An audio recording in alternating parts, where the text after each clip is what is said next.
Well, good afternoon, everyone. So good to have you with us.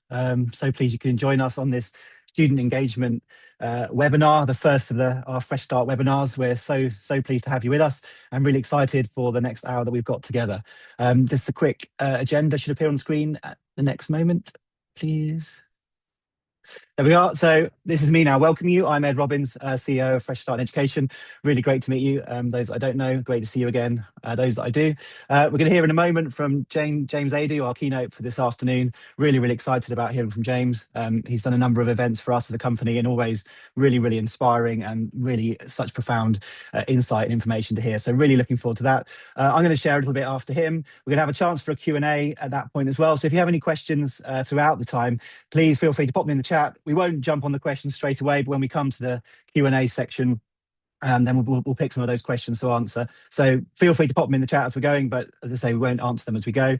And then after that, we're going to hear a little bit from Sorrell Dowling, who's our Business Development Director here at Fresh Start, about Fresh Start and what we do and how we can hopefully work with you and partner with you. So in a nutshell, that's what is going to happen today. So without any further ado, I'd like to pass over to James Aidoo. Oh, no, I wouldn't. I've got this first. Sorry about that. I would, first of all, slightly more ado then before I pass over to James. There was a question up there at the beginning of what's your biggest challenge with student engagement? I think there's a couple have been put on there. So lack of confidence, masked by behaviour. You've got a chance now, while we're still on this Slido, if you either scan with your phone on that QR code, or you can go to slido.com on the computer you're working on, and then put that code in, and then you can just kind of comment on that. There'll be a few of those throughout the afternoon, so please do partake of those. So your biggest challenges with student engagement: curriculum restrictions in school, student behaviour, lack of confidence, masked by behaviour, too many needs to be met. Brilliant. Well, thanks for inputting those. And now, actually, without any further ado, I'll pass over to James Aidoo from Innerscope Coaching. James, over to you. Excellent. Thank you very much for that, Ed. And good afternoon, all. It's a pleasure to be with you. I've been really looking forward to today. Yes, absolute honor. So my name is James. As you know, I run a coaching company called Innerscope. We work with learners and leaders nationwide. And I'm looking forward to going on this journey where we explore all things student engagement, things that help, things that hinder. And I guess today I'm just going to be sharing what we've seen to be almost shown itself as like a proven track record of being really helpful in terms of helping students move from intention to action with that sense of engagement with their learning. So if I can have the next slide, please. Excellent. And then the one after that. Excellent stuff. So that's our intro. Our intro today, in terms of the session aim, is an introduction to evidence-based approach and coaching tools that we use at Innerscope to improve student engagement. And actually, if we can go to the slide before. Now, for some of you who may know, some of you might not know this, some might. However, what it is this. We have a tradition at Innerscope, whether I'm in person, whether it's online, whether it's with students, whether it's with staff, we have a tradition. And I'm so delighted to see that so many of you have so bravely unmasked your cameras. Because all I need you to do is put your hands to the screen like this. Excellent. Thank you. Brilliant. And it's quite straightforward, really. When I clap, you clap. And that's my way of seeing who is in the room. So let's go. Ooh, are you like a -2 out of 10? Bit better. Not too bad. Some of you trying to, it's not got nothing to do with your Wi-Fi. Oh, let's go. Oh, look, that might help. Look, there we go. Well done. Excellent. I didn't clap, guys. You got to stay focused. Esther. Nearly. All right, give yourselves a round of applause. Excellent. I can see you're in the room, which is always important. So next slide, please. That'd be fantastic. And then the next one, thank you very much. So as I say, we get the honor of walking alongside students through the shape of keynotes and coaching. And today's going to be looking at core themes and core approaches that we use in order to do this. But I must say, there is a part that I really kind of get really geeky about, that I'm really excited about getting into you, getting across to you, is this whole idea of how we go about creating sustainable impact in this area of engagement. So if I can have the next slide, please, that'd be really cool. Thank you. So where does it start? So I had the absolute honor of being a detached youth worker and a learning mentor in Islington, North London. So I was like a learning mentor and TA by day, detached youth worker by night. And I absolutely loved it. I had the opportunity of working in the community and with young people in the area where I actually grew up. So it was actually home. And I don't know if you can relate to this, but there would be this reoccurring theme that I would experience, whether I was in the Peru during the day, whether I was on the estate in the evening. I'll have a one-to-one with a young person, I'll have a one-to-one with a student. And, in a one-to-one context, that's where all the vulnerability, they're willing to be a little bit more vulnerable, a little bit more honest, a little bit more brave, you could say. And in those conversations, they will talk about their aspirations. In those conversations, they'll talk about what it is they want to go on to do, who it is they want to go on to be, these long-term goals that sometimes they might not feel comfortable enough sharing with their peers, maybe one or two. But you will just get a different side to these students than you usually would. And then what would happen is they would go amongst their peers later on. It might be the same day, it might be later on in the week. And it was almost as if that conversation never took place. It's like it evaporated. And so then I found myself thinking to myself, all right, so it could be that they were just looking at my face and just lying. Or it could be that there was something else at play. Like, what is it that's getting in the gap of where it is they are, where it is they want to go? What is it that's getting in the gap between their intentions and their actual actions? And so I remember coming across a piece of research that was brought about with MIT and a group of social scientists. And when listening to key aspects of this research, I found that it resonated very powerfully with the work that we were doing, again, as a learning mentor or as a detached youth worker. And then we started to embed this particular approach to a project that we were running to support young people into employment. And we saw that over time, there was a decrease in youth crime in the Tollington ward in Islington. And then since then, I've not looked back. So we're going back like just over a decade in terms of, I guess, a methodological approach in order to help students be engaged with their learning and be engaged essentially with their futures. So if I can have the next slide, please. What we found is that when we use this approach locally, if you see in the bottom left, we were awarded with by the Metropolitan Police for making a positive contribution to the community. We were also recently invited to Eton College to talk about this approach and then to deliver our keynotes 2 years running. And just as last year, we were also very much a privilege to receive the Best GCSE School Coaching Program Award. So I'm going to be going into essentially the underlying approach that underpins how we do what we do. So if we can have the next slide, this is the summative overview. This is what it said. In order to establish a culture of engagement, in order to essentially be able to create interventions that have a long-term impact, what the research suggested is that any intervention strategy that has a fighting chance of doing this effectively, at the very least, must be comprised of three core components. It's the personal approach, the social approach, and the structural approach. And we're going to unpack what this basically means, right? But this is just an overview for now. So the personal approach, this is like our core drivers, right? And we're going to speak about how we do that at Innerscope. The social approach, this is the trouble I was having. I was having a very, deep and meaningful heart-to-heart, one-to-one with young people on a one-to-one basis, but they will go into a social context that might undermine some of these ideals that it is that they had about their futures. And then the structural approach is also very important. These are the rhythms and traditions that organizations have that remind their students, remind the populace of where it is we want to go. And again, I will unpack that. But just before I go on, if you can put in the chat box, this whole dynamic of having a one-to-one with a student and a conversation seeming like this, and then it's almost as if that conversation evaporated. If you can relate to that, could you just put in the chat box me? If you can relate to that, if you know what I'm talking about, just put in the chat box for us, me. It will be interesting to see if anyone else has ever encountered this very interesting dynamic. Excellent. I see one or two of you. Thank you, thank you, thank you very much. Excellent, excellent, excellent stuff. And again, what we found is that when we were kind of armed with this approach, it just had such a significant impact over time. So let me just give you a little bit of an overview of it. If we can go to the next slide. The. What we found is this. This is what we found over the years. When we've embedded what we learned from this particular style of working with students, we found that when we worked with a cohort of year 10s from St. Onslow, Audrey, and Hatfield, 93% of the students said they improved in the areas of their actual grades, is what the data showed, and behavior for learning in 5 weeks. After working with a group of 16 students through the Aspire coaching program at Stockwood Park Academy, 100% of the students said that the coaching had, do excuse my typos, but it said it had a positive impact on and made them feel like they were prepared for their GCSEs. And then last but not least, after working with a group of 16 students in the same way at Manshead Academy in Bedfordshire, 91% said it had a positive impact, and it reported again that sense of greater confidence about their future. So let's get into the actual research.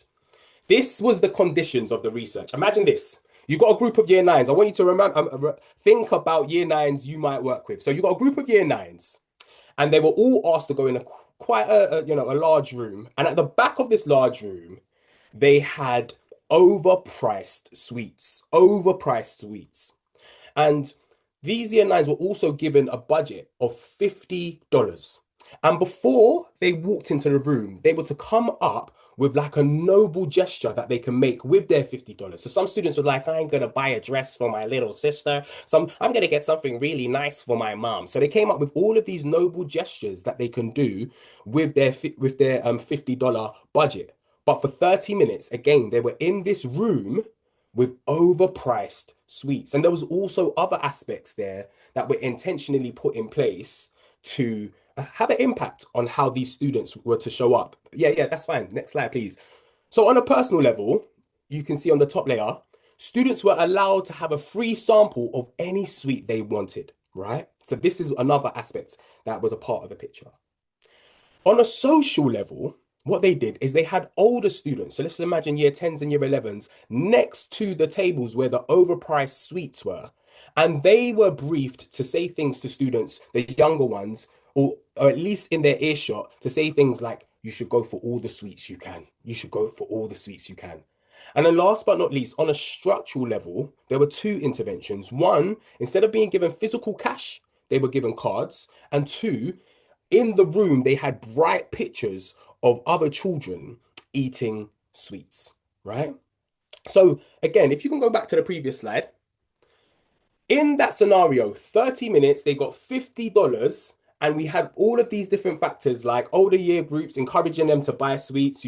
You've got bright pictures of other students devouring sweets, and instead of cash, they're given cards. In that scenario, 30 minutes, on average, how much money do you think those students left that room with? Feel free to put it in the chat box. I'll be interested to hear your thoughts and reflections. They got $50. And under that setting, where there was a personal, social, and structural intervention, I'll be interested to see how much money do you think, on average, those students left with? Right, right. So Natasha's gone for $45. Josephine's gone for $20. I like how hopeful you are, Natasha. Oh, wow. Someone said 50. $30, $15. Any more for any more? I'll be interested to see. I'll be interested to see.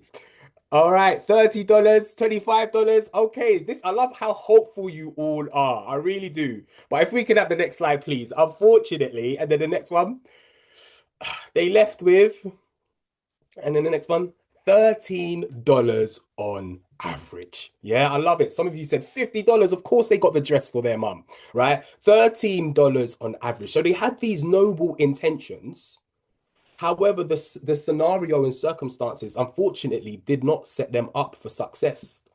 And what we find is that it paints a powerful picture in relation to what our students inhabit, actually. But I'll get to that a little bit later. If we can go to the next slide, please. So, because they were very much aware of the fact that we must put together some sort of intervention that deals with the personal, social, and structural elements, this is what they did the second time round. They didn't give them a free sample of the suite the second time round. And now, on the social level, peers were prepped to have a different script. So instead of get all the sweets you can, they had older students around them in their earshot walk up to the sweets and say things like, I think I'm going to save my money instead, and then walk away from the table. And that also had a little bit of an impact, but we'll find out to what degree. Instead of credit cards, they were given cash. And then also another structural intervention, those bright pictures of other students devouring sweets was replaced, and actually they weren't even replaced, they were just taken down, right? They were taken down. And you would also see they received it was about 8 minutes in the research, a little bit of training on budgeting. So next slide, please. Under those circumstances, how much on average do you think students left with? On average, how much do you think they had left? Again, I'm going to invite you to the chat box. $30, $25. Shannon's gone for $50. I like it. $45, $35. All right, all right. Okay, $40. This is interesting. $49. I like how specific you are there, Hetty. Yeah. $32. I love it. I love it. All right. So if we can have the next slide, please. On average, under those circumstances, those students left with $34. $34. And again, I just think it paints a powerful picture when we're intentional about the personal, social, and structural components that kind of engulf a student's learning lives. So, in terms of like a working definition, we will say the personal element. This aspect is comprised of approaches that help students to take personal ownership for their goals and aspirations. At Innerscope, we call this a why. We say your why is a core reason or reasons that inspire you to want to bring your layer. The social element, this aspect is comprised of shared tools that encourage goal achievement, shared tools and shared language. And this is why coaching is invaluable for us. This is why we equip students with coaching conversations that they can have with one another. And I'll be giving you an example of how we do that. Because we know it's one thing for them to have a conversation with big old James, who comes from outside of school, and speak to them about their why. But it's another thing when students speak to one another about their why. It's another thing when a student is supporting and challenging their peer. It's just got such a powerful effect. And we've just found it to be really significant when it comes to student engagement and student attainment. And then the structural element. This aspect is comprised of shared rhythms and traditions that remind and inspire students to achieve. I'll give you a practical example. We worked with a school in South London, City Heights Academy. And after working with them and after working with their staff, one of the structural interventions that they put in place is that for students that made the most progress in light of their why, they were given a different color tie for a week, which meant they were allowed to skip the queue at lunch. And it just gave them extra perks. And that was like a structural intervention. It's those aspects of school life where it's like every Wednesday we do such and such. Every first Thursday of the month we do such and such. And providing that that such and such correlates with the personal and social element, then that would be a structural component. So that's my geeky segment, kind of overview done. And now I'm going to talk a bit more practically in terms of what this actually looks like. So if we can have the next slide, please. So on the personal element. So for me, I will never forget hearing about an amazing year 9 student called Kelvin. Yeah, Kelvin grew up in Sierra Leone, West Africa. And you know, there's that funny saying that says, if you do what you've always done, you'll get what you've always got. So he's coming back home from school and he recognizes there's a scrap heap in his house full of absolute rubbish. He walks into the scrap heap, gets quite strange. He starts to pick some of the scrap up. He goes home, leaves it on the floor. Now, mum, dad, aunties, uncles, all under one roof.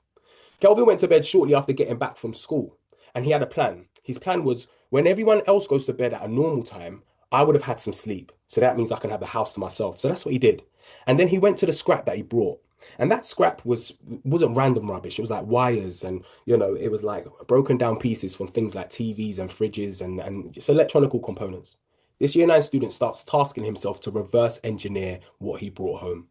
For a long time, he got it wrong. Eventually, he got it right. He was able to build a battery. He was able to build a generator that powered electricity into his home. He was then able to build a radio station. He then finds himself in a situation where his talent is recognized not only locally, but internationally. He was flown out to MIT, ironically enough, because that's where the research is from our previous part.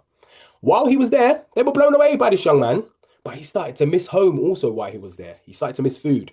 So they take him to a lovely restaurant that actually sold Sierra Leonean cuisine, and they're interviewing him while he's eating. He's in a very happy place now because he's eating food that just reminds him of home.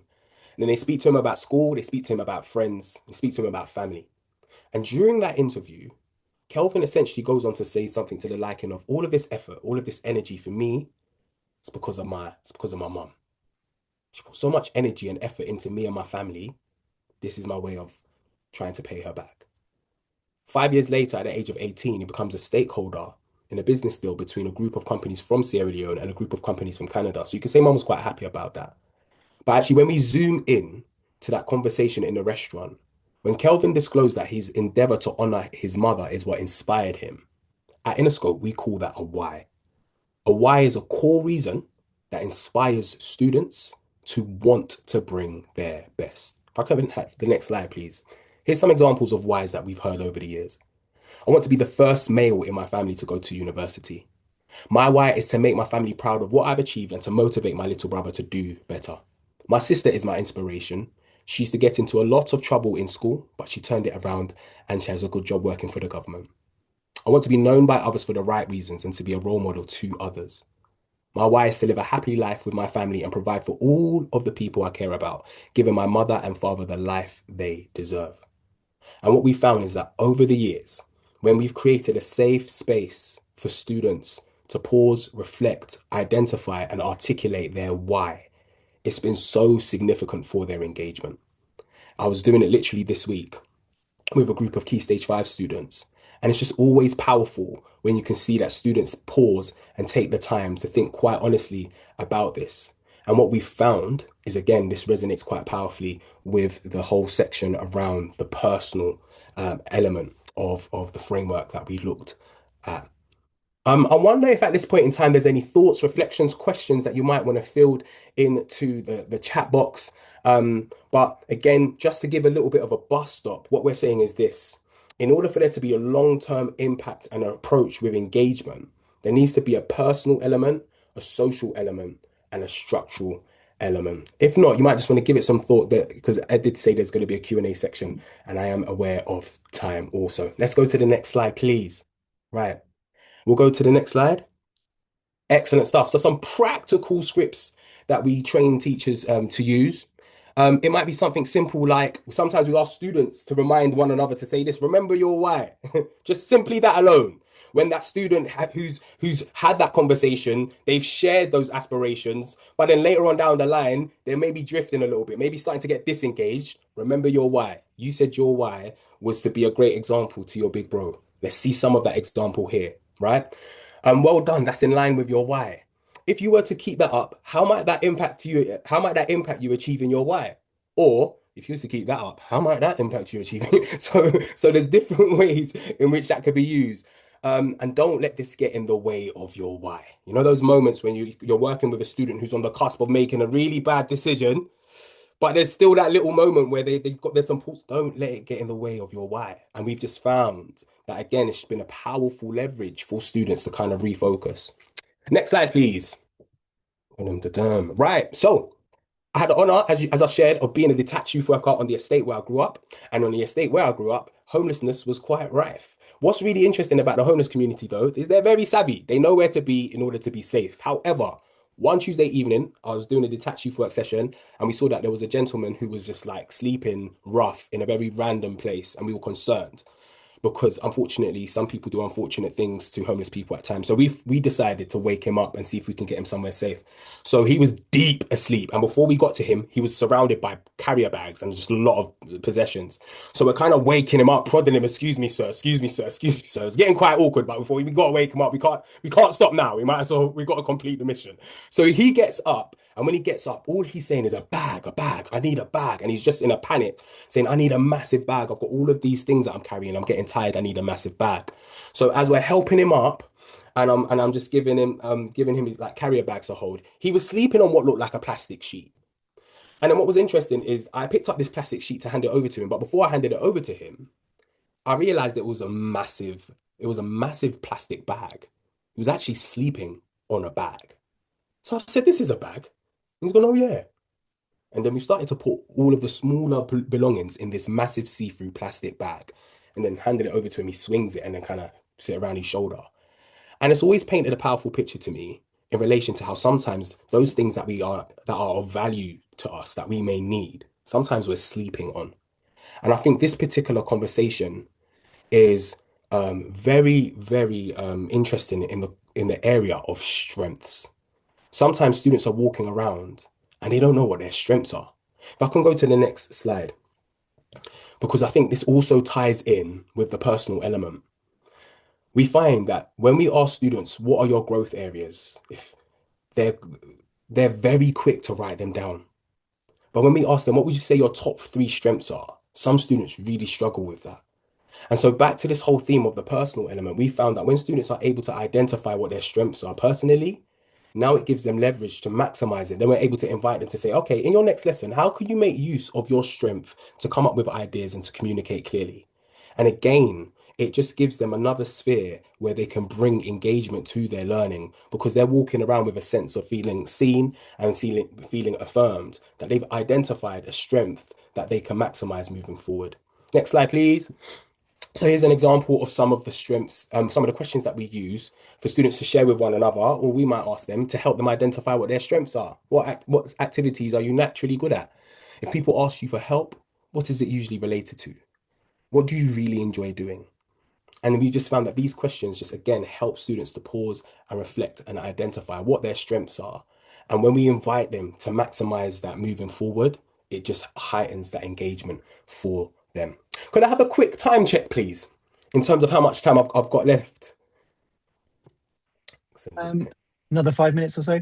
Perfect stuff. Perfect stuff. So let's move on to the next slide. All righty then. So again, this whole theme of engagement, this whole theme of having a why, we recognize and acknowledge that there's going to be times where students might struggle. There's going to be sometimes this theme of resilience is usually a very helpful theme for students. And I'll just give you a window of how we make use of this in order to boost their engagement moving forward. So next slide, please. Running definition, quite plainly, we say at Innerscope, the, resilience is the ability to bounce back. Some might say resilience is the ability to bounce forward. And the reality is, in requiring for students to stay engaged when they're finding school hard is hard at times. So this is what we call the 3 R's of resilience to make that engagement, make resilience a reality for students. But we're going to do this in an interactive sort of style. So if I could go to the next slide, please, people. Excellent stuff. So everyone, I'm hoping you remember catchphrase, right? So we got three images that all depict different aspects of resilience. At Innerscope, we call them the 3 R's. And what we're saying is when students pause and consider these R's, when they feel stuck, they can make use of it. And this is where we're going to land the plane. So we're going to start off with a young lady who is juggling. What word do you think this represents? Now, you can't put the word resilience in there. These 3 R's contribute to resilience. And do feel free to use the chat box. What word do you think it is? She's juggling. She has to concentrate. Do feel free to put it in the chat box. What word beginning with R contributes to resilience, would you say? She has to be very attentive. Guesses, points mean prizes. There's no toaster, but you might get a thumbs up. So what do you think? What do you think? I haven't seen any guesses yet. I haven't seen. Okay, reacting is close, Sorrell. It's close, Sorrell. Excellent. Repetition. Well done, Josephine, but not what I'm looking for. All right, all right.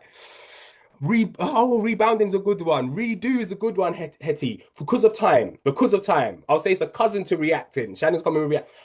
It's responsibility, the ability to respond. Next question, next slide, please. And so this, and you'll feel free to take a screenshot, but these are some of the coaching questions.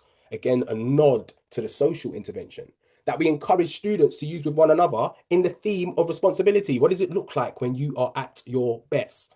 What are you doing right now that is actually working for you as a student?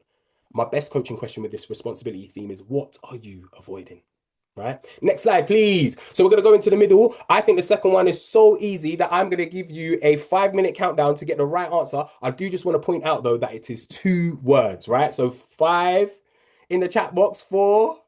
What's it going to be? Excellent work, excellent work, excellent work. If we can go to the next slide, please. So reaching out for help is so significant, as we know, right? And there's times where students might disengage. And when they find themselves disengaging, I guess a coaching question is, who can you reach out to for help? Or what does support look like for you right now? So this list here is a list of questions that we use with students, again, to coach one another or for staff to use with students to maintain that resilience, to maintain that engagement with their learning. Next slide, please. All right, this one is the hardest one, people. It's the hardest one. It is the lovely bowl there that we can see, but what word beginning with R do you think this relates to? Refocus is good, Hetty, but not what I'm looking for. Reconstruct is good, but not what I'm not. Repair, rebuild is not recreate, is not. Oh, repurpose is very close, but because of time, I'm going to put you out your misery. This is reframe. Some of you will know that this is from the ancient art kintsugi. And essentially, the underlying philosophy is even though the bowl smashed, even though what happened isn't good, that doesn't mean what can come of it could be good. Even though what happened was bad, that doesn't mean good can't come from it. So how can we look at things in a new way that helps you move forward? Some of the questions that we use to help students reframe. Is there another way that you can approach this challenge? What learning opportunities are available? So as we come into land the plane, next slide, please. We're looking at this theme of engagement. And we've spoken about in order to have a long-term strategic approach, what are ways in which whatever we implement can have a personal element, a social shared language framework element, and that repetitive element that we all do together at some stage in a school's week, right? Excellent. But I'll just leave you with this whole theme. Next slide, please. There is this has been rumbling around in my head. Can we get the next slide? Oh no, sorry, just the next slide, please. Perfect. So it was Einstein that said, we cannot solve our problems with the same thinking we used when we created them. And something that we're really passionate about actually is in relation to this slide here. Next one, please. What we're finding more and more in our coaching is this. When leaders see themselves as learners, they lead better. And when learners see themselves as leaders, they learn better.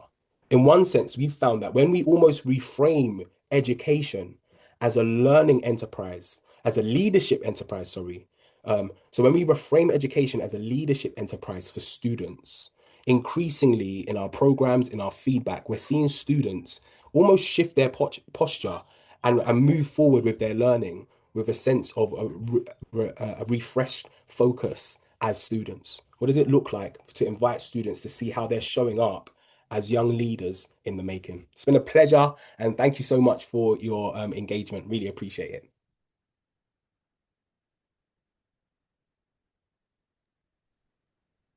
That's amazing. Thank you very much, James. Pleasure. Always so good to hear you speak, and so inspiring and encouraging, and so many good thoughts to take away as well. So do feel free to keep putting any questions or comments in the chat for James. I'm going to just talk for a few minutes, and then we'll come to a Q&A time for James then as well. Brilliant. Yes. So I'm Ed Robbins, as I said, CEO of Fresh Start Education. That's me 5 years ago when I had slightly more hair. And my kids now remind me on a daily basis how little hair I do have. I just want to talk to you for a few moments about when behaviour speaks. If you have the next slide, please.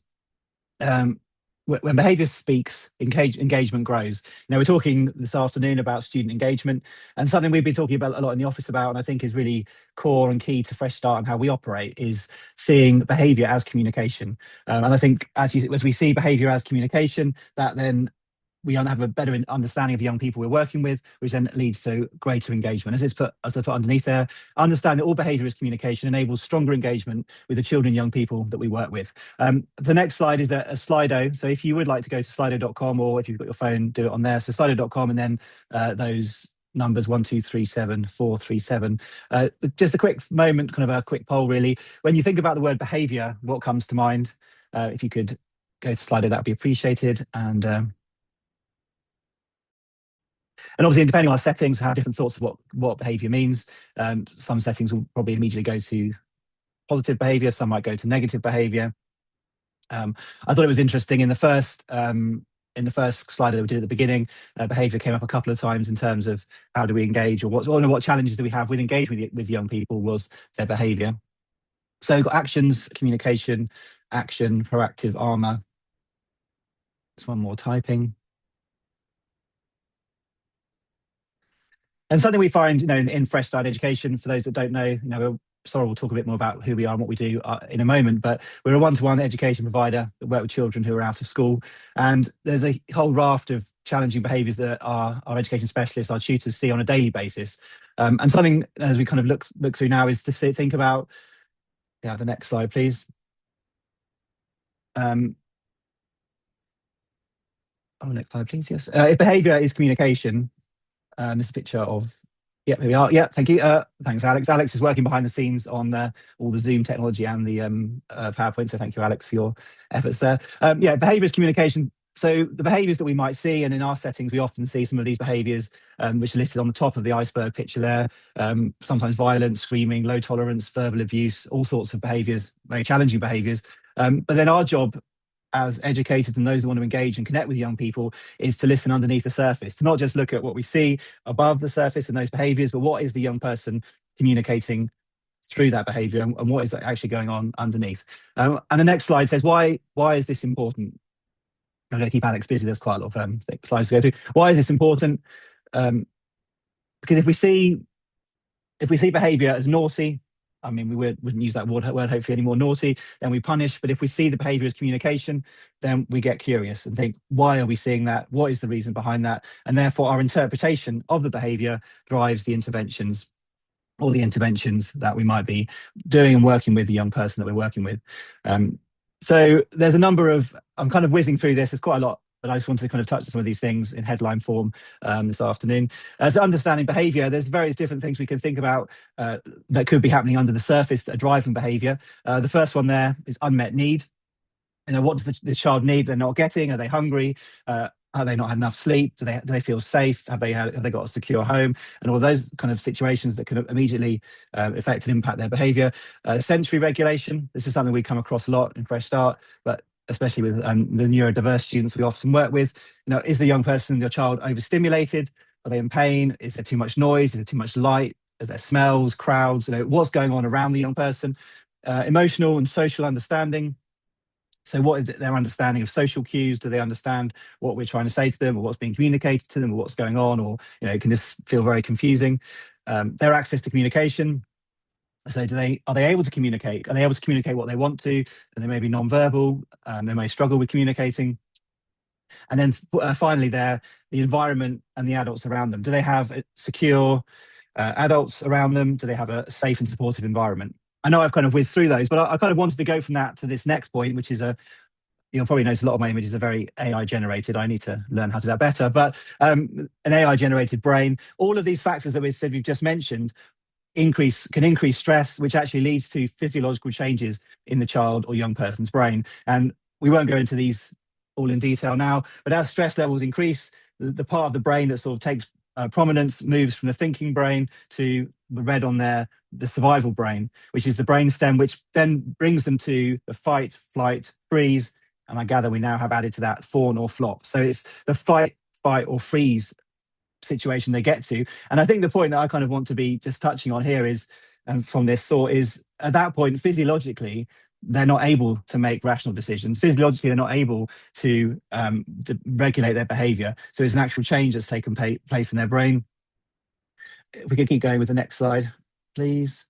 And then an area which I'm sure many of you are familiar with, toxic stress. When those levels of stress are for longer periods of time, or there's lots of whatever the situation the young person may be in, they can reach a state of toxic stress where the brain is continually flooded with stress hormones, and they're feeling that level of flight, fight, freeze all the time. Particularly from adverse childhood experiences and various things. And I think many of us have probably seen this before, but this can actually, and I think this is a kind of fascinating and terrifying at the same time image. How it actually alters the brain physiologically, how it develops is different from the one on the left there, where the typical brain development, and the one on the right, where a child's been exposed to effectively to toxic stress. Moving on to the next slide, please. And I think then, bringing that back around to behaviour and the situation we might be finding in a situation with a young person who is experiencing toxic stress, who is at that level of stress all the time, could be described, and there's an example given of like a rev counter on a car, which is constantly on the red line position. So then, they've got very little leeway. They're at that red line position. So a tiny, and that's not visible often. You may not see that in discussing with them or talking to them or interacting with them, but basically the mind is going 100 miles an hour all the time. And it could just take one small thing, maybe saying no, or maybe a sight or a sound or a smell or something that can take them from that point to they don't know how to function. And it's the fight, freeze. And that's the situation they find themselves in. And if we're in that position as educators working with that young person, it's then how do we react to that, recognizing that's not them being defiant, that's not them having a go at me, that is them trying to react to the situation they're in, that's them just trying to deal with all of the pressure that they're feeling and what's going on in their brain. So I've only got another 5 minutes, but another 5 minutes, just some practical thoughts around that. If we can jump to the next one, please. I think very simply, it's simple, but sometimes in the moment it's not so simple. I've got 6 children, so I understand that quite well. Responding, not reacting, really thinking about, as we talk about those different reasons why they might be reacting or acting as they are, we're responding, we're not reacting. We're not reacting. No, thinking of the iceberg again, we're not reacting to what we see on the top of the iceberg. We're responding to what we are starting to understand is underneath the iceberg. And next slide, please. And then I think we could think about within our own settings, and this is something we focus on in Fresh Start a lot. Really, is some cultural shifts that might be necessary, or things just to be aware of in our settings. Firstly and foremost, assume need, not intent. The behaviour reflects difficulty, not defiance, a lot of the time, the majority of the time, and then seek to understand that behaviour. Why are they acting the way they are, rather than just reacting to the behaviour? The second one there is about the environment. Now, we talked a moment ago about the sensory overload and things. So we think about the environment, the light, the noise, resources are available. Really think about the settings that we're working in. Is that providing a safe setting for them? Is that triggering to them, or whatever? Team scripts and consistency. It's so key that different people working with a young person have shared scripts, shared visuals, shared behaviour plans. There's a consistency with those working with the children and young people. And then lastly, excuse my cheesy AI images. And lastly, staff wellbeing. It's so important to look after the staff that are working with the young people. And this has been our philosophy throughout the time of Fresh Start Education. Really, we want to look after our staff and our education specialists, and they're supported and they have the right support they need, and all of those things, so they can then support the young people. Emotional supervision, peer debriefs, safe handovers, etc. So I know this has been a bit of a whistle stop. I just wanted to kind of put some thoughts in here. So takeaways from this, from headlines, would be imminently appearing. Behaviour is communication, especially for those who can't easily speak.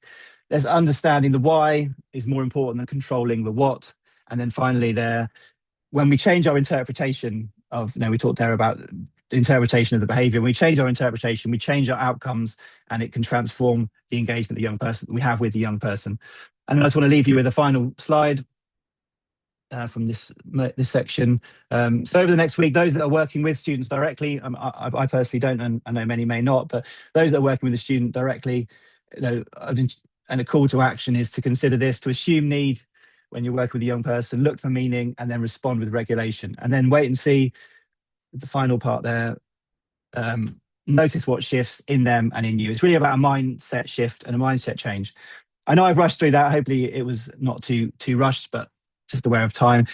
So we just move on now to our Q&A session. So I'll hand over to Sorrell just to highlight any questions that have been in the chat. Thank you very much. Thanks, Ed. Yeah, we've had a couple of questions come in. A couple for James, actually. First one is, do you ever come across children who can't articulate a why? Definitely, and when we frame it and introduce them to the concept, we definitely say it's a massive question, and we let them know it's okay. Like we have the conversation with adults, and sometimes adults struggle, and so what it is there's almost follow-up coaching questions that we would use, like what's really important to you, and another key one that's been really helpful for students, or a key approach I would say, is literally giving them time, just actually giving them time.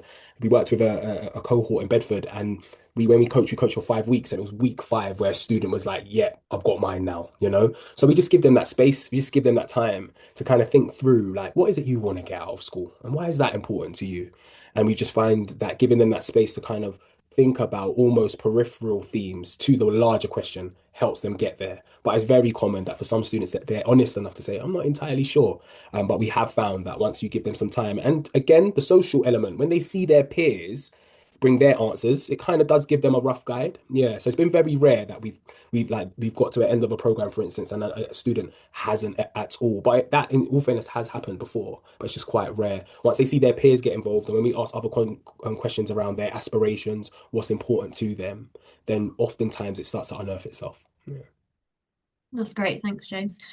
Next question is, has there been any instances where the why is a concern or something dangerous and illegal? Wow, it's a great question. Thankfully, at this point in time, no, there hasn't been an instance where there's been like a concerning why. At this point, there are times that actually they can be quite deep and quite meaty. Again, even this week, there was whys related to a friend who had passed away and wanted to kind of honor that friend, so sometimes the nature of them can be quite deep and weighty, so it's being mindful of that when holding that space. But up until this point, we haven't had anything that's been illegal or concerned us from a safeguarding perspective. Right. Thanks, James. It's all I right. think that's all the questions we've got. Oh, it's over to me. Mhm. Okay, I'm just going to whiz through just very quickly. Obviously, I'm Sorrell, been with Fresh Start now for nearly 13 years, and we're actually celebrating our 15th anniversary this year, which is really exciting. So I just want to give you an overview of the types of services and things that we offer. And we often like to refer to ourselves as the AA or RAC, other breakdown providers are available, the AA of education. We come along at the point when a student is in crisis, pick them up, do the work with them that's needed, and our goal is always to get them back on that road into education again, back into mainstream settings or into another setting that's identified for them. And we do this by one-to-one support, and we can do group support as well that is tailored to the needs of each individual young person. Our work is led by education specialists who have a wealth of experience in SEND, SEMH, alternative provision. They're not all qualified teachers. We take people who've got proven experience and understanding and are able to connect with the young people to get them, believing in themselves again. And we call them education specialists because they're fantastic at what they do. We offer recognised accredited pathways so that learning leads to real and meaningful outcomes. We do this via NCFE, AQA, ASDAN. And we can work directly in schools supporting inclusion. So as well as working one-to-one out in the community, we're able to go into the school and offer a variety of solutions there, whether that be the group work, setting up an impact hub within the school where we work with the staff as well in order to facilitate that and do early intervention type of work to prevent exclusions as well. We're able to support with EOTAS packages. We have run EOTAS packages where we coordinate them, but we can also deliver part of the EOTAS packages for parents who have chosen and want their child to receive support from us. And we can support schools through practical trauma-informed training, workshops, whatever the staff may need within the school in order to help them grow and strengthen their resolve within their settings. And we do all of this nationwide, working with schools, local authorities and families across the UK. If you'd like to know more about what we do, I'm going to pop a link in the chat in a second, and you can just book a time to speak with one of our team because we'd really love to connect with you and see how we can put something together to help support you. Thank you very much.